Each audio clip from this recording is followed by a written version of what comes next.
I want you to turn to John chapter 13.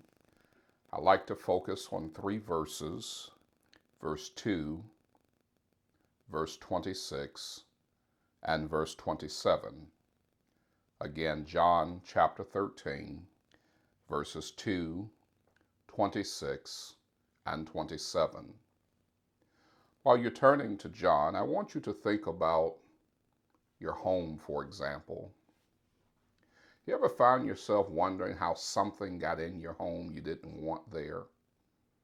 Like a pesky fly. You say, where did that fly come from? How did that fly get in here? Maybe ants, maybe a mouse, maybe water's trickling in somewhere, maybe air is coming in.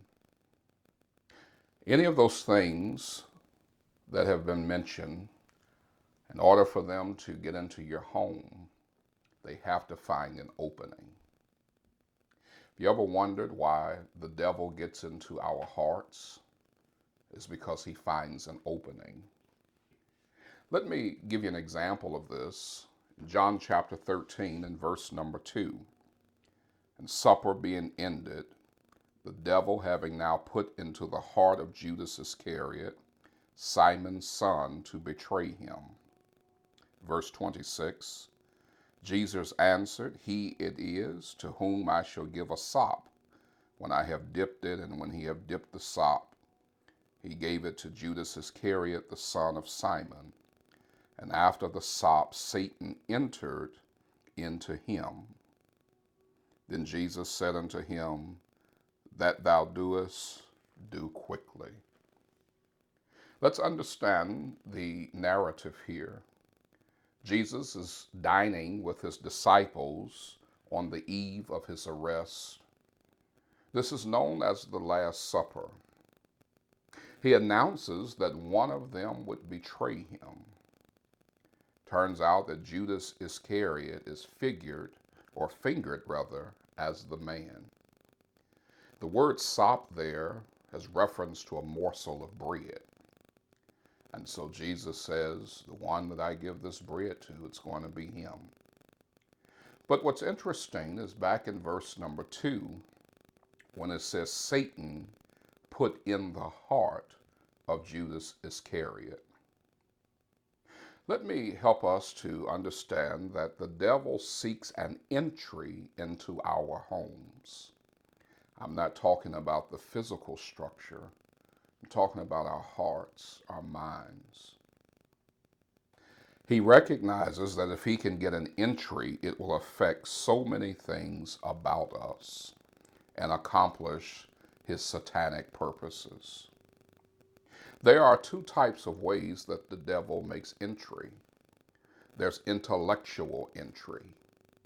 That is, he gets us thinking something, gets us believing something that corrupts God's plans and God's intentions. That's why the Bible talks about, for example, in Romans 1, verse 22, professing themselves to be wise, they became fools. In other words, people can actually think they are smart with something and find themselves doing things that are just as foolish as could be, and believing that they're doing the right thing. Another way that the devil manipulates our hearts, or makes entry, Colossians 2 verse 8 talks about, beware lest any man spoil you through philosophy. That is something that sounds good and gets us off course. But here's another way the devil tries to make entry where we must be careful. And that is, he tries to make an emotional entry into our hearts. We have negative emotions like anger and fear and sadness. We even have positive emotions like excitement or enthusiasm or happiness. Either of these can be exploited for Satan's purpose if we're not aware of our emotions and not in control of our emotions. See, a negative emotion can be exploited because if the devil can just get you seated in anger, he can work his work. Or it can be a positive emotion that can cause the devil to work. See, something that makes you happy can cause you to think it must be right because it makes you happy.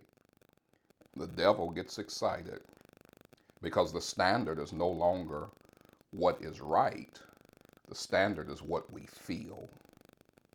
Here are some things that happens when we are not aware of the devil's entry into our lives intellectually or emotionally. It impacts our decision making. It impacts our social lives. It impacts our fellowship. It impacts our perspective on life. It impacts our expectations. It messes with our potential. And when the devil makes his entry, it can impact us in that we no longer have the ability to reason or be reasoned with because we're stuck in our emotions. As we look at the example of Judas Iscariot, we have to be careful because he is not the only one that Satan wants to put into the heart of. He works to put things in our hearts, whether it's through the deception of our minds or the exaggeration of our emotions. The devil is busy. Beware of your emotions and be in charge of your emotions. This has been another installment of A Few Minutes with the Minister.